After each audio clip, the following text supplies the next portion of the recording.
In the ancient kingdom of Israel, a new king was about to rise, one whose name would echo through eternity. He was Solomon, son of the great King David. From the very beginning, his story was marked by divine favor. After ascending to the throne, Solomon had a profound dream. God appeared to him and said, "Ask for whatever you want me to give you."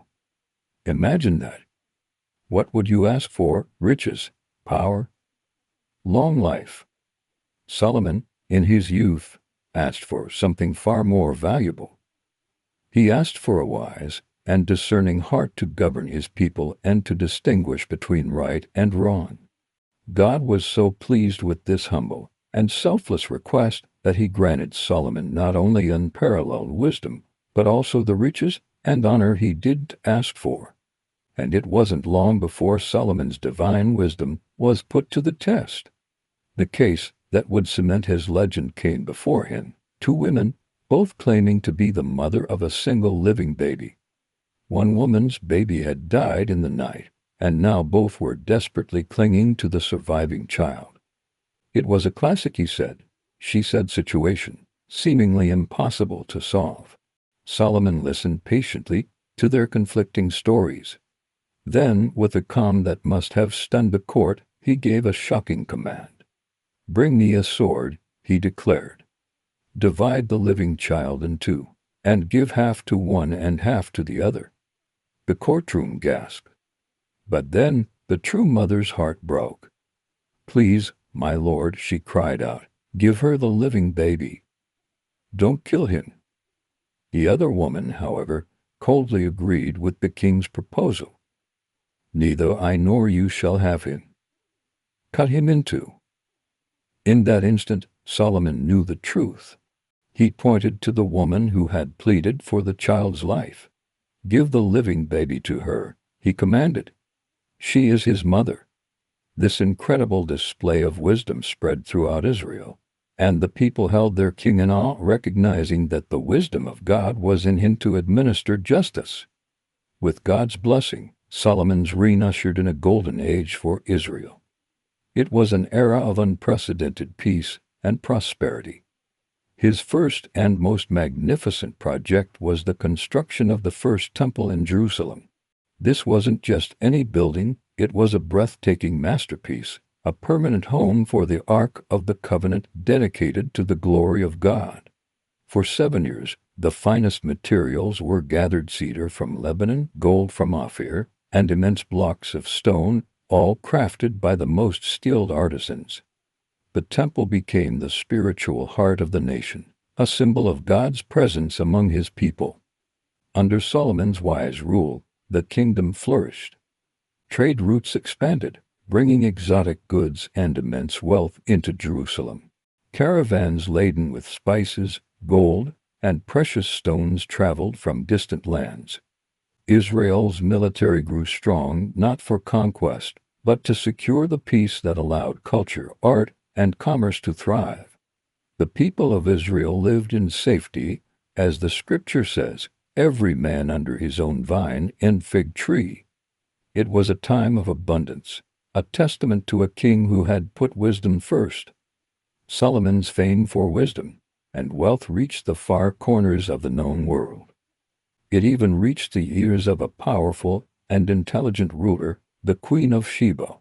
Intrigued, and perhaps a little skeptical, she embarked on a long and arduous journey to Jerusalem to see this legendary king for herself. She didn't come just to admire, she came to test him. She brought with her a train of camels carrying spices, gold, and precious stones, and a mind full of hard questions and riddles. The queen presented Solomon with all the perplexing problems she could devise, but nothing stumped him. He answered every question with clarity and insight that left her breathless. But it wasn't just his words that astounded her. She saw the magnificent temple he had built, the palace he lived in, the organization of his court, the fine food on his tables, and the sheer prosperity of his kingdom. It was all beyond anything she had ever imagined. Humbled and deeply impressed, she confessed, "The report I heard in my own country about your achievements and your wisdom is true. But I did not believe it until I came and saw with my own eyes. Indeed, not even half was told me. Your wisdom and prosperity far exceed the report I heard." Her visit was a powerful affirmation of the blessings that had been showered upon Solomon and his kingdom. However, even the wisest of men can have a fatal flaw. The very blessings that God had given Solomon, wealth and international influence, began to sow the seeds of his downfall.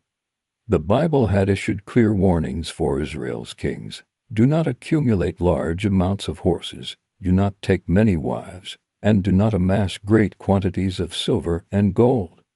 Solomon, in his prosperity, broke all three of these commands. He gathered thousands of horses and chariots, creating a formidable army. His wealth became legendary, with silver being as common in Jerusalem as stones. But his most significant transgression was his marriages. To form political alliances and secure his borders, Solomon married hundreds of foreign princesses. The Bible numbers them at 700 wives and 300 concubines. These women came from nations that worshipped different gods, and they brought their beliefs and their idols with them to Jerusalem. This was a direct violation of God's command to remain separate from the pagan influences of surrounding cultures. As Solomon grew older, his heart, which had once been so fully devoted to the God of Israel, began to drift. The constant influence of his foreign wives slowly but surely turned him away. He who had built the grandest temple to the one true God began to accommodate the worship of other deities to please the women he loved.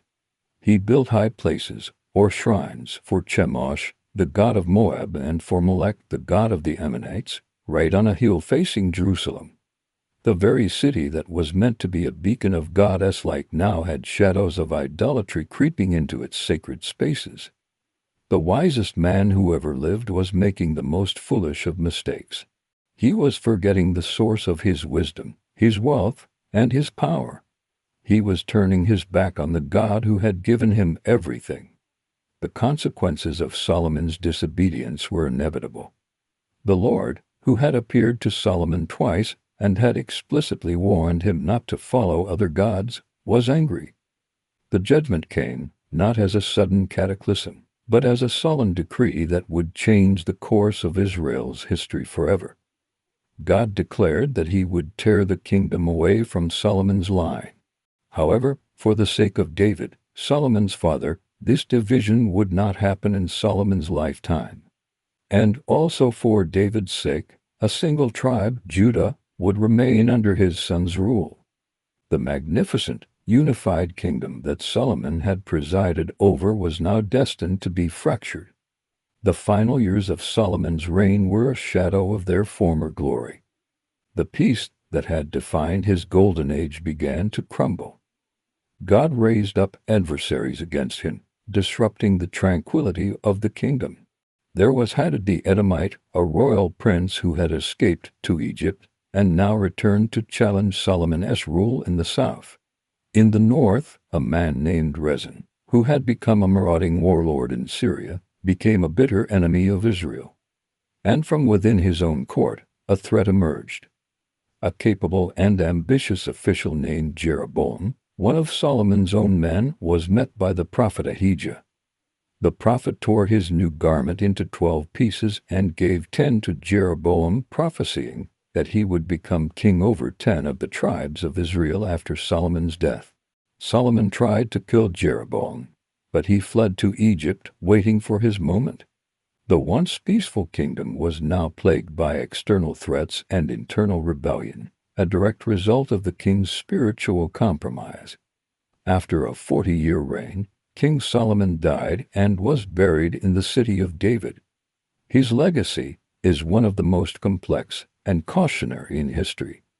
He was the builder of God's temple, a poet of profound insight, and the wisest king to ever live, whose reign marked Israel's zenith of power and prosperity. Yet, he was also a flawed man whose compromises led to his own decline and the eventual division of his great kingdom. His story serves as a timeless lesson that wisdom, wealth, and power are gifts, but they are meaningless without unwavering devotion to the one who gives them. It reminds us that even the greatest among us can fall, and that the path of wisdom begins and ends with faithfulness. Thank you for watching. If you found this story meaningful, please like this video and subscribe to our channel for more content exploring the great stories of history. We'll see you next time.